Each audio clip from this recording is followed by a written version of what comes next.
My name is Randy Stroud, and welcome to my presentation around transforming the complex demands for digital transformation, part two. This presentation is a follow-up from a presentation that I gave at Elevate Exchange back in January, where we brought together a group of C-suite team leaders from all the different many different companies in the DFW area. We asked them a lot of questions around digital transformation, and I'm going to go over some of that information. But there was an interest to kind of understand what I had done with regards to transforming the information security program at Hunt, kind of some of the challenges I had, and some of the successes. So that's what we're going to be talking about today. I'm not used to this presentation format. I'm very much used to an interactive presentation where questions can be answered throughout the presentation. I'm very excited to try this. So what I would suggest is if you have questions, be sure that you record those questions so that at the end we will do a question and answer session. If you have any interest about the solutions that I used at Hunt Companies, that information will not be presented in this presentation deck, but I'll be leaving you some contact information at the very end. If you have an interest, please feel free to give me an email and we can set up some time to talk one-on-one. Without further ado, let's get started. I'll go ahead and get this presentation shared.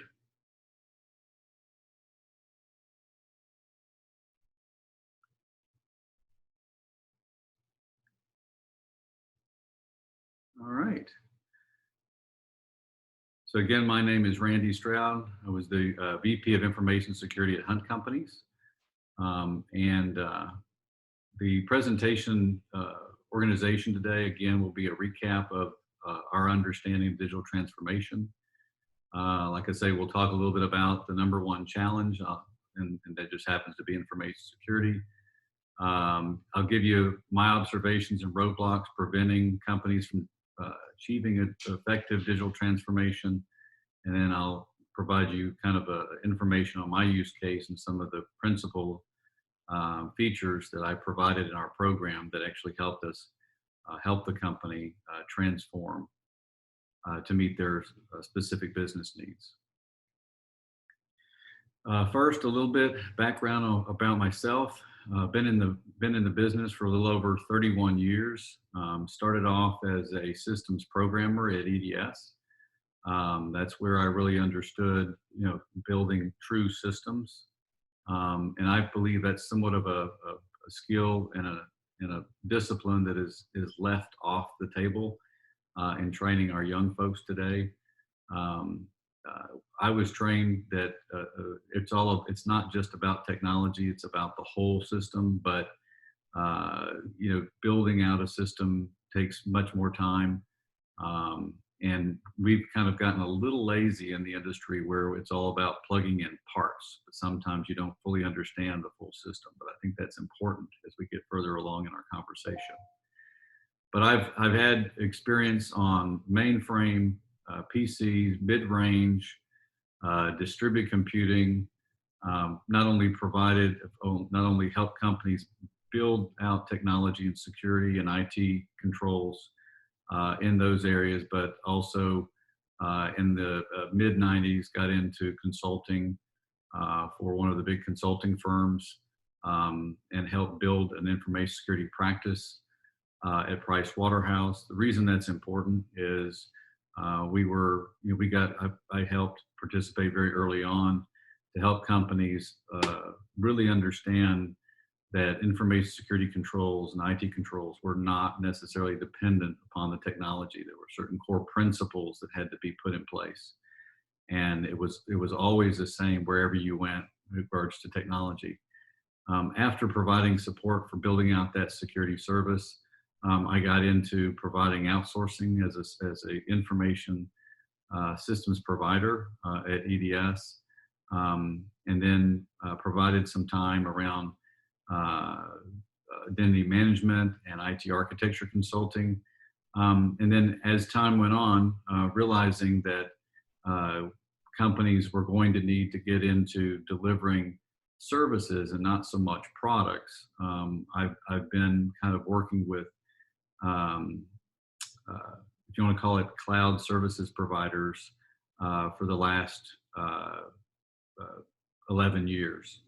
And then ultimately got to a full cloud migration at Hunt.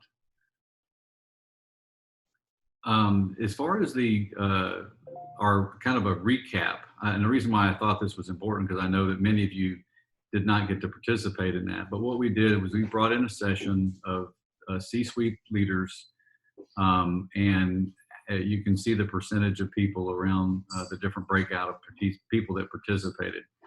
But we really asked them the question around, what does digital transformation mean to them? And you'll see the questions that we asked, and this is merely information that was pulled from different polls that were gathered during that session. So what is digital transformation? It's really a digital disruption, a change the way we do things. And it's in simple terms, it's taking the use of existing technology, your people, processes, and providing it faster, better, and cheaper, and I'll add the word and secure. And so it's taking that technology and using whatever makes sense to deliver that, whether it be through the cloud, whether it be through mobile. It is really working with the business to come up with the best solution for your employees from a perspective around back office, to your customers around the front office as far as delivering services to your customer. When we went through this, we talked a lot about the actual phases of maturity around digital transformation.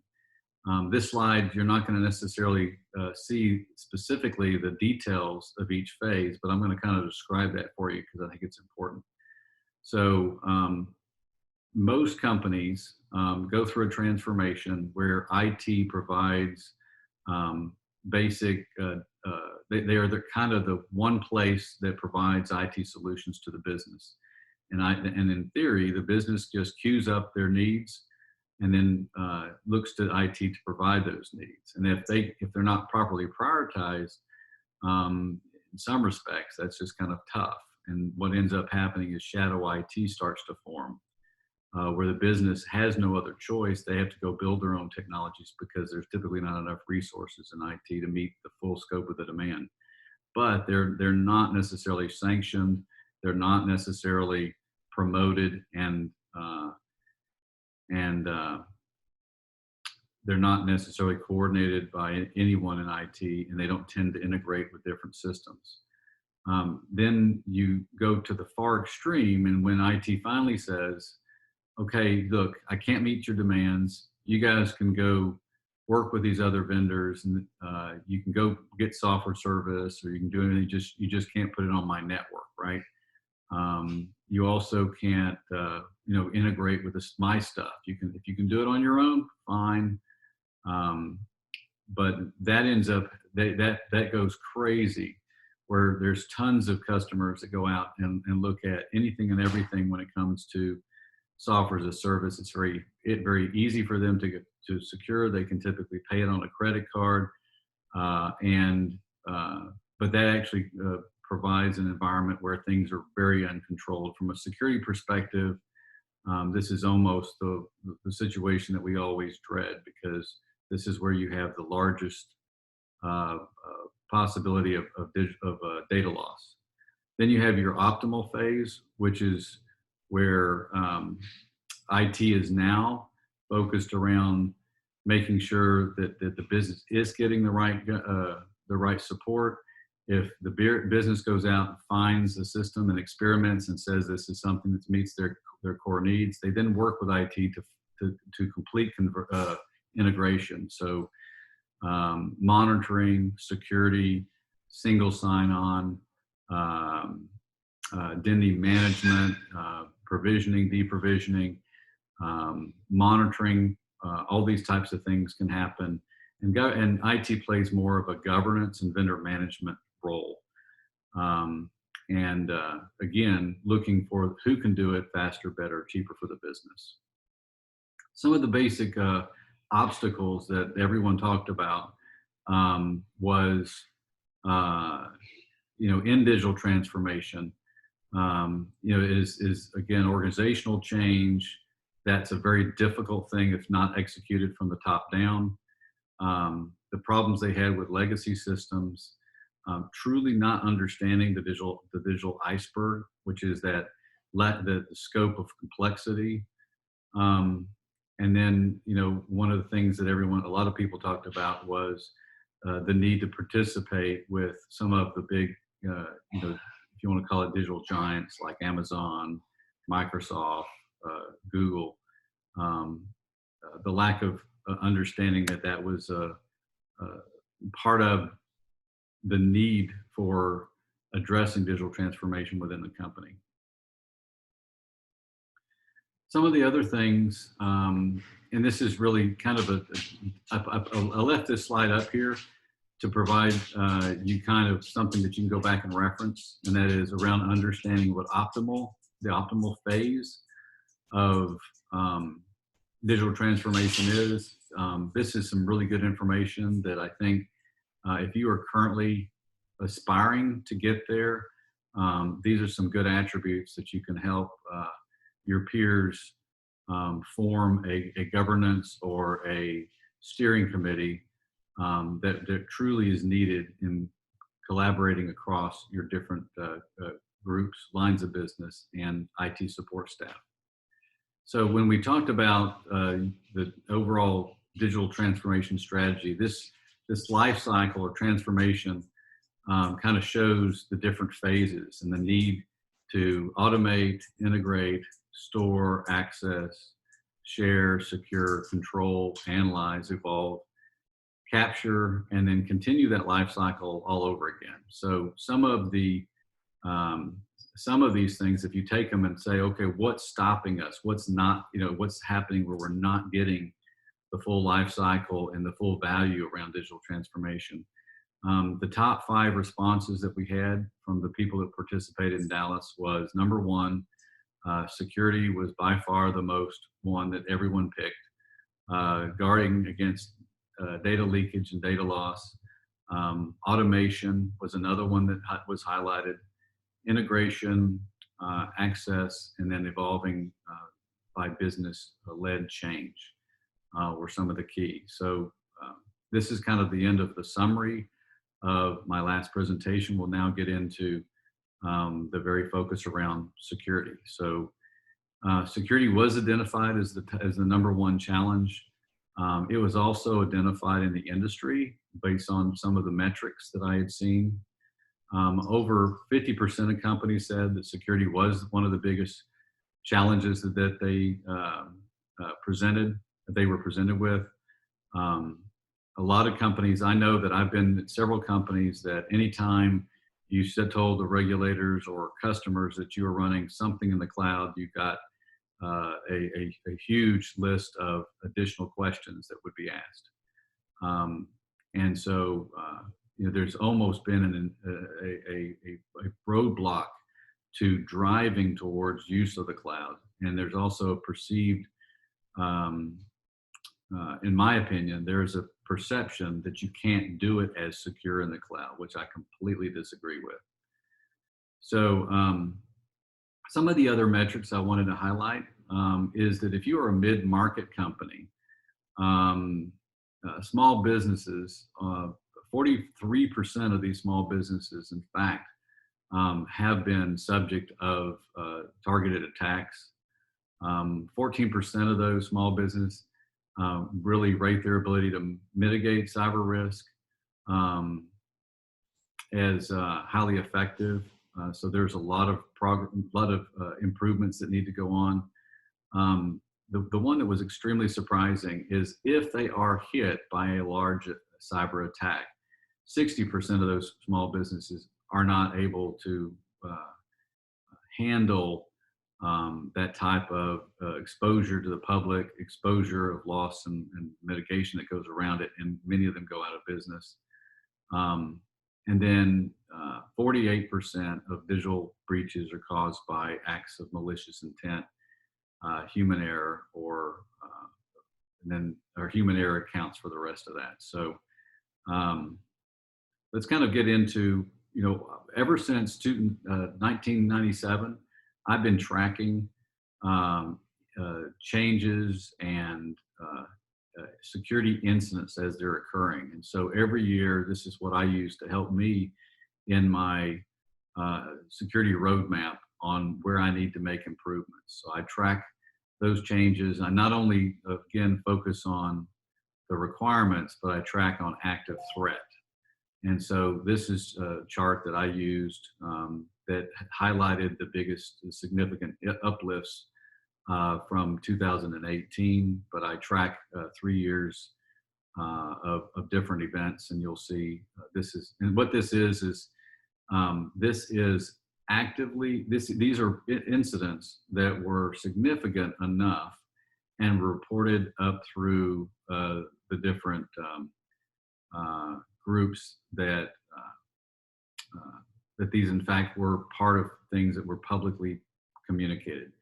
Right now, today, the metrics basically show that only 1/3 of companies, in fact, are reporting those types of security incidents. Many times, these things are not communicated. So you have to take these numbers with a grain of salt, but they're still good information to help me understand and help you understand where the biggest problems are. But so if you look at the top, these top ones for 2018, ransomware has been an issue for us in the industry for some time.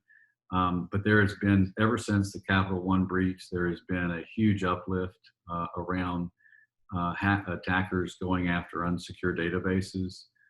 Web apps continue to be an area that continues to be a focus. Phishing obviously is always there, but if you'll note that it is one of the larger numbers, but from a percent change in 2018, it was still made the top 6, but not necessarily the top 1. So I thought that might be of interest. One of the questions, if you have never done this, there are so many different service providers that can provide you information around, have you been a subject of a breach, some form of breach? Has your information been exposed? I'll come back and tell you, I try to stay on top of this. And so anytime that I find that, I make sure that my personal information is properly updated. And I've got a presentation on what you can do and employees can do to actually help them provide and mitigate the risks of identity theft personally. But I thought I'd throw this in here real quick. There are 5 different service providers that are kind of the top in providing this level of service. This particular one vendor, I'm not necessarily promoting, but it is the cheapest. It does give you a brief overview for free. But for $5, you can at least look at the details in the month. And you'll see in this particular example, I had an account on Dropbox. Dropbox had suffered an exposure, and it gives information about that. So I felt this was important to early understand. If you don't think it has affected you, I think that you'll find that if you do much of in e-commerce, you'll find that this is a bit of a problem. And I use it to actually help provide awareness with my employees. Some of the observations around what I've seen when I first came into the company and other companies is in an incomplete or fragmented IT and data inventory. That is absolutely critical. Otherwise, if you don't have a good inventory, it is almost impossible to provide a proper security program to help mitigate those risks. So I saw the continued distribution of data becoming very difficult to manage, data flow not being properly documented. You'll find CCPA, this is a requirement. I've been actually building data flows and providing that as part of my security architecture support from the business throughout my career. And this is an area that I think is something that, again, is somewhat problematic. The business really doesn't know where their data is unless you help them. The risk of data loss, never been greater. Shadow IT is on the rise, meaning, again, the business of going out, making technology decisions without necessarily involving IT or communicating, collaborating, integrating. Identity theft is also doubling. It's been doubling every year since 1997. It's reached unbelievable levels now.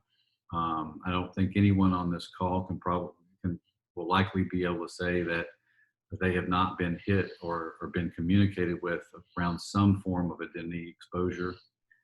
Increased state and privacy laws have been on the rise. That's really started back in the early 2000s and continues to be something that everyone realizes that they still have not gotten well structured. Third-party risk always has been a problem. Companies are not properly flowing down the requirements to the third-party vendors. And so, your program has to have some form of third-party risk management. Otherwise, you may not be aware of problems that are going on and not able to properly mitigate it. And ultimately, the complexity of security risk never been higher in it. The complexity of it. So what I'm going to do today is I'm also going to give you a little bit about what were my goals around my use case, and it was really to remove the perceived roadblocks of security impacting the pace of digital transformation for the business to the cloud. It was also to create a next generation security strategy and a portfolio of security services that were capable of meeting the company's goal. Providing ease of security stakeholders to ease their concerns and minimize the risks of using the cloud, supporting critical and sensitive applications. This whole our services that we built, once built, has truly enabled a rapid movement for all IT services to the cloud. To date, Hunt Companies has migrated, all of its services except for one AS400 application to the cloud, and we're working on trying to make sure that is mitigated or is driven to more of a private hosted model. Until then, we're likely going to drive to a colo, but then migrate to a privately hosted environment until the business does their assessment to actually migrate to more of a software as a service. But we have successfully achieved the migration without having demand on a data center. My guiding principles as I built our program was not to build security solutions if they don't directly produce income. This was kind of a driver from our CEO. The company needed to be able to scale up and scale down. Hunt Companies buys and sells companies quite often, so we needed to use only OpEx money, no CapEx funds. So everything had to be done within a 12-month period. Our cloud-first strategy was in priority order. Software as a service is the key focus. If you can't get that, then you go to private hosting. If you can't get that level of support, then infrastructure as a service, and truly avoid product-based solutions and anything where on-prem was necessary. When it comes to custom applications, the CEO would support custom apps if it was providing revenue to the business, but truly was very negative if people were wanting to build back office applications. If it wasn't directly supporting revenue, then it was not something that he highly supported. Also, our focus was find partners who think outside of the box. I'll be honest and tell you, I found that a lot of the Gartner picks were not necessarily the ones that were supporting the things I needed. Many of them were very focused on the Fortune 500. I used lots of Gartner picks to start off with, and they couldn't deliver what I needed. And so I really did have to really think outside of the box and finding vendors that would deliver the environment that I needed. However, I spent a lot of time with Gartner talking about my different strategy and would take their input in consideration, but it was not definitely not the path that I would take as my first choice. It was just input. So if we look at, I use a third-party vendor to actually help me monitor security risks of my partners. I also use that same partner to monitor my environment as well. And so this is kind of a chart that shows a partner that if you have a partner where their security posture is continuing to decrease, this is kind of an area that you really you've got to talk to the business about, because this was an example of a partner that in fact had a program that you would almost be able to guarantee will create a security breach for you. So this is what you want to stay away from. And so I used, again, that same service for us. In 2017, we were rated by them as a 610. Our kind of gauge for our vendors was if they couldn't achieve a 650, then we had to take them into some form of risk mitigation conversations. By the end of 2018, end of 2017, I was able to achieve an increase up to 700.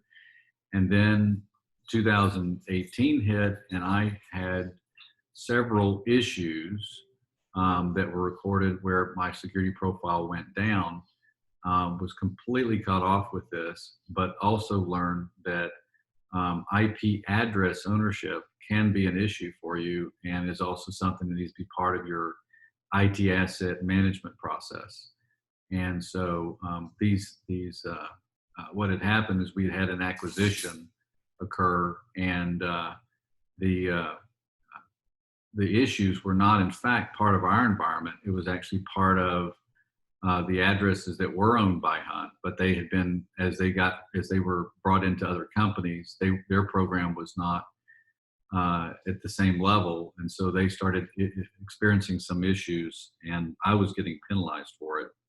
So as you'll see in this slide, we now have gotten that taken under control. As we identified that to be a problem, we've been very proud. Have not necessarily, the structure has allowed us to avoid lots of significant issues. Our program is now at a point where we in fact are being recognized as above the industry average. And I'll come back and tell you that our program, we have far less security incidents from a cyber perspective than we've had since the beginning. And I'll kind of go over some of those principles on how we were able to get there. One of the very first things is really understanding the basics of requirements. And so I put this slide in place to really understand what security services that you needed to operate. You really got to take input from each of the lines of business, regulations, control frameworks like ISO and NIST, your business contracts with your customers, your contract, and then once you've done that, you can then form a contract addendum for third-party service providers so that you can flow your requirements down, and then you form your policies and standards. And after that's put in place, depending upon your roadmap and the business's level of acceptable risk, this is how I created my security service catalog. And so these are the 13 services that are part of my suite. And then, each of those then comes back with maybe supported by one to, several different vendors. For each of those services, we documented each of them to include how we use people, process, and the actual services by our vendors to meet those needs. And then the team ran metrics around each of these and provided metrics for improvement on a monthly basis for my direct leadership, and on a quarterly basis for executive leadership, the board and audit committee. One of the key things that we did was this kind of shows, if you're using a traditional LAN for communication or WAN or internet, you really got to put security around your endpoints, and many times access to a local area network could actually give you access to your control solutions, your applications, and or your management tools. And so one of the things that we did was we realized that we need to get away from the dependency of the internal network. If we're going to literally move the perimeter from our data center and or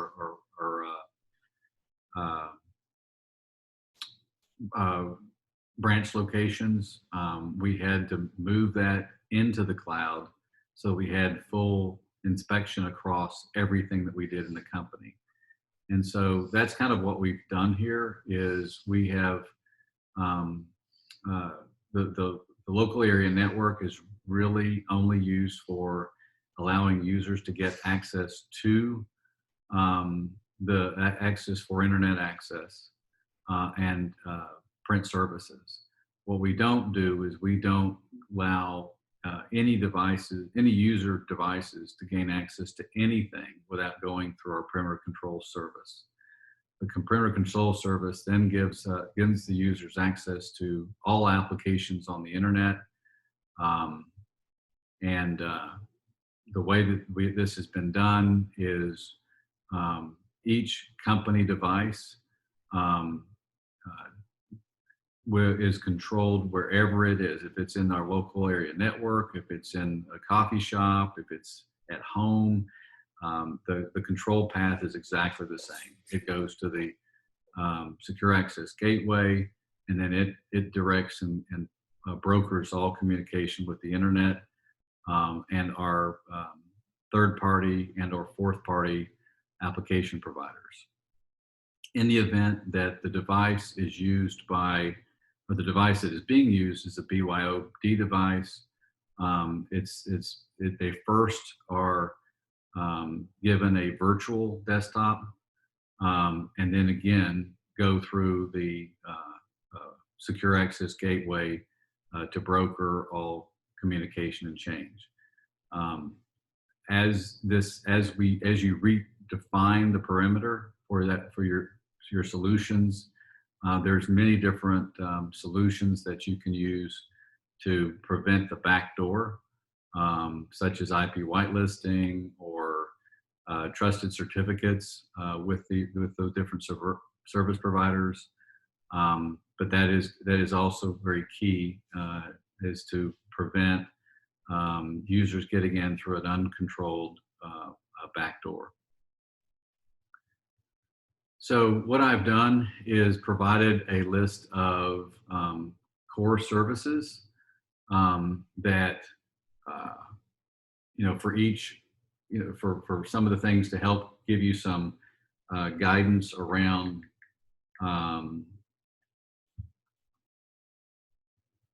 what are the key features that you need to provide in your roadmap. And so not going to go through these in detail, but I am going to hit a couple. I'll hit a couple on each page. This is really meant for you to take a look at and evaluate in your program. But we certainly went to company managed end user devices that did have a security agent.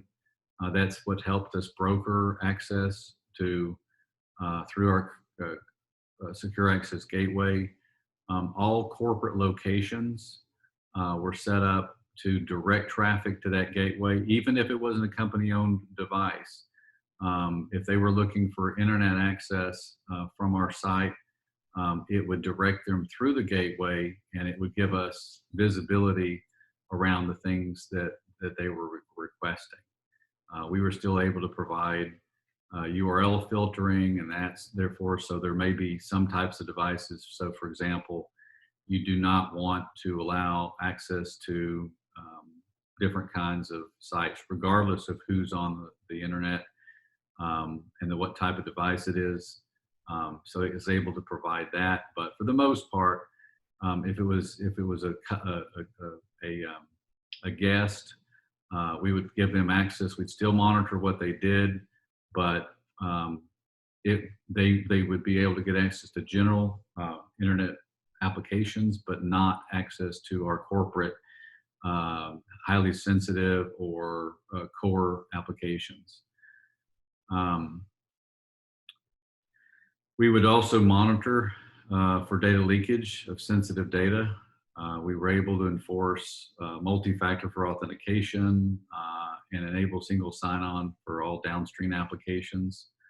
And so, and I'll be honest and tell you that this really made a huge difference in helping to ensure that our applications were properly patched, that we were really watching known vulnerabilities, and how we were able to protect against malicious code on endpoints and applications.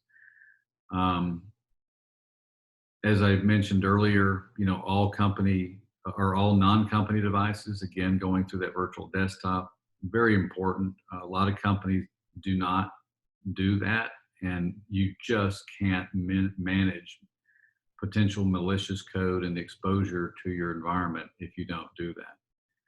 So this was very important for us. Right. From a security systems management perspective, we directed all security related events, to our equivalent of a SIEM service to give us that single pane of glass to help identify security incidents. This was absolutely key in our journey. We very early on identified a company that could provide the equivalent of a SIEM service. The vendor we use doesn't really like to be called a SIEM. They're more of a security analytics company. But I will come back and tell you, if you find the right, finding the right company to do this is extremely important, because I've spent so many hours on having to do a lot of data analytics, and that's something that I highly recommend you shift over to a company that's very good at it. In this particular situation, we would test every year, have a pen tester come in, and literally was able to find on average 96% of all security incidents within less than 4 hours, and I've never been able to achieve that throughout my 31 years at that level and for that low cost from a SIM provider. But that made a huge difference. Obviously, I've already talked to you guys about IT asset management and the importance of that. We also used multi-factor for privileged access on everything. We got away from the use of passwords, especially on a lot of those things where a privileged user needs access. And that was absolutely key because that helped us minimize our risks of account takeover for those privileged users, which is where a lot of the hackers will focus their time and attention, is to try to get that privileged access to the network.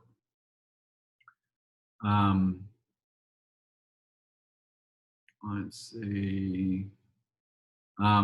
Getting involved in the systems development lifecycle is ultimately key. And so we put a program in place to actually help work with our application developers during their initial development, and allowed and provided them services so that they could actually review their code, and worked with them throughout the full scope of the life cycle, which I think was key. From a security awareness perspective, I'll come back and tell you that this was also a key area, because we needed to provide for our end users, increasing their security awareness, as well as the IT staff needed to increase their awareness, as well as business leaders and people that were responsible for making decisions around sensitive data. And so we implemented a relatively strong security awareness program that was oriented by the user's role. We kept messaging going on a monthly basis. We did quarterly testing for phishing and to make sure that the users were staying on top of understanding the concepts. We did annual recertification, and we produced quarterly reporting to the executives to really help measure the user's effectiveness. This is something that we'll say is not a sexy thing, but the users, you can spend all the money that you can spend on effective security, and if your users are not well educated, things like phishing can allow, you're going to call it the hackers, into your environment, and mitigate all the investment that you've made. So running a program around increasing security awareness is also key. So I've provided some other, this is just something I'm not going to go over, but it actually highlights each of the services and kind of which of these services were important in the right context that I've just described to you, and what the dependencies are. This is something that is just meant for a reference. So I hope that you've enjoyed the conversation today around kind of our transformation journey. I realize that this is very general, but I wanted to make sure that you saw at least the requirements and the features that we use to actually help increase our security posture to above industry average. If you have any questions or concerns, or you'd like any additional information, feel free to reach me on my email or my telephone number. Would love to provide you any additional assistance in helping you with your digital journey, your digital transformation journey. At this point, I think we'll open it up for questions.